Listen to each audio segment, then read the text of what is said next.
M3 Stuart, Ejército Mexicano.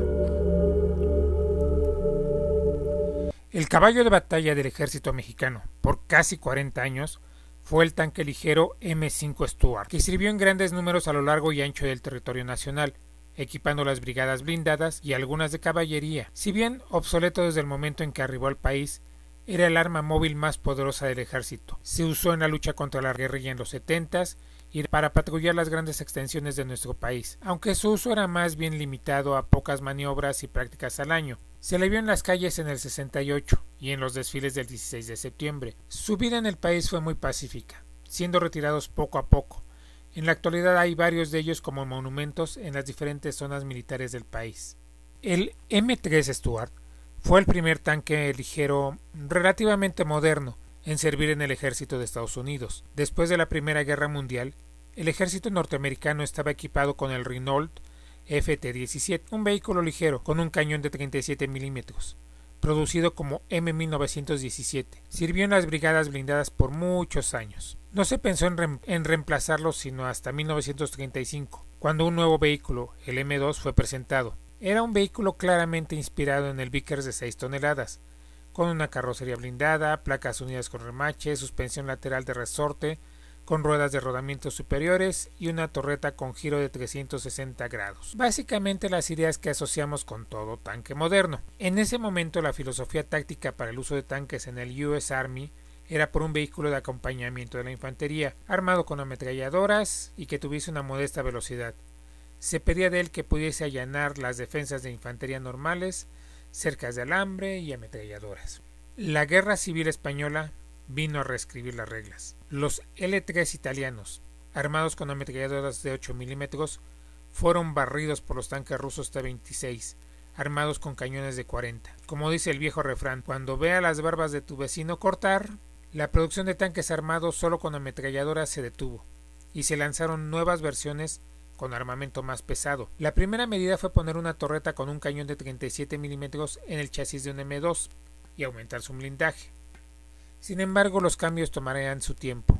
No fue sino hasta mayo de 1940 que los primeros modelos empezaron a salir de la línea de producción, pero fue precisamente en ese mismo tiempo que sucedió la invasión de Francia. Cuando los norteamericanos vieron a las divisiones Panzer arrasar con el ejército francés, se dieron cuenta de lo obsoleto que estaba su equipo. El blindaje del M2 podía ser perforado por un arma de 20 milímetros y los alemanes estaban empleando cañones de 50. Se decidió urgentemente mejorar el M2, así nació el M3, llamado Stuart en el ejército británico y apodado Honey en el norteamericano, con un mejor motor, mejor suspensión y más blindaje. Se conservó el arma de 37 milímetros, simplemente porque no había ninguna otra disponible, y no la habría por muy buen tiempo. Sin embargo, las viejas ideas no se desechan fácilmente. En el pequeño tanque se colocaron troneras para 5 ametralladoras de calibre 30 y una antiaérea de 50. Se seguía pensando en él como un tanque de infantería.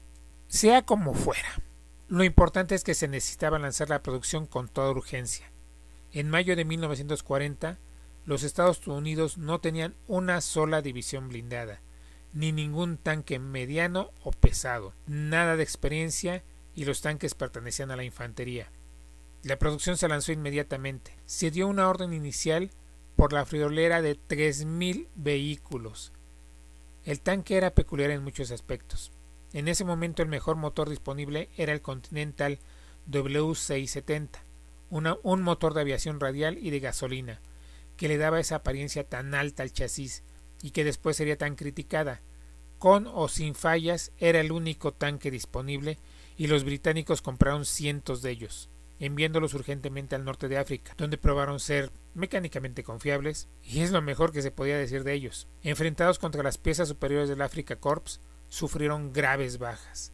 El diminuto cañón de 37 milímetros solo podía perforar los tanques alemanes a bocajarro, mientras que el pobre blindaje frontal no era oponente a una pieza alemana a las distancias normales del combate. Siguiendo la filosofía de cantidad sobre calidad, se mantuvo el frente. En cambio, en Estados Unidos se crearon inmediatamente 3 divisiones blindadas prácticamente de la nada, uniendo las viejas unidades de protección de la infantería con las fuerzas de caballería y dotándolas de un equipo estandarizado, el M3. A pesar de ello, la situación del octavo ejército británico era tan desesperada que en más de una vez las nuevas unidades tuvieron que ceder su equipo para reemplazar las pérdidas y esperar a que la producción se emparejara.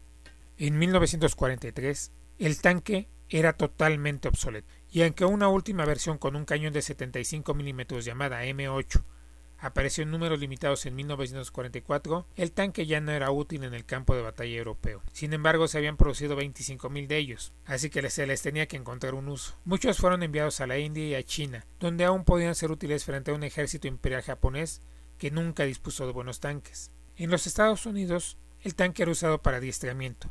Se exportó ampliamente a todo el mundo, durante y después de la Segunda Guerra Mundial. La Guerra Civil China se peleó casi enteramente en sus orugas. Participó en combates entre la India y Pakistán. Además sirvió en muchos más países. Era un, entre comillas, tanque barato y aún los países más pobres pudieron comprarlo. México recibió varias decenas de Stuarts de varios modelos, M5 casi todos, aunque casi estoy seguro de haber visto un M3 o probablemente un M2A3 en el campo militar número 1. En México el tanque sirvió desde los 40s, y como ya lo había dicho al inicio, tuvo una vida muy pacífica y tranquila. En realidad no se usó gran cosa, y además la geografía nacional en aquel entonces no se consideraba apta para los tanques, con sus colinas, montañas, caídas rocosas. Los tanques de aquel entonces no estaban pensados para eso. De hecho, un tanque operando en defensa de la Sierra Madre Occidental u Oriental era casi impensable. Galería. Ejército Mexicano, 5º Regimiento de Caballería, Cuautla, Morelos.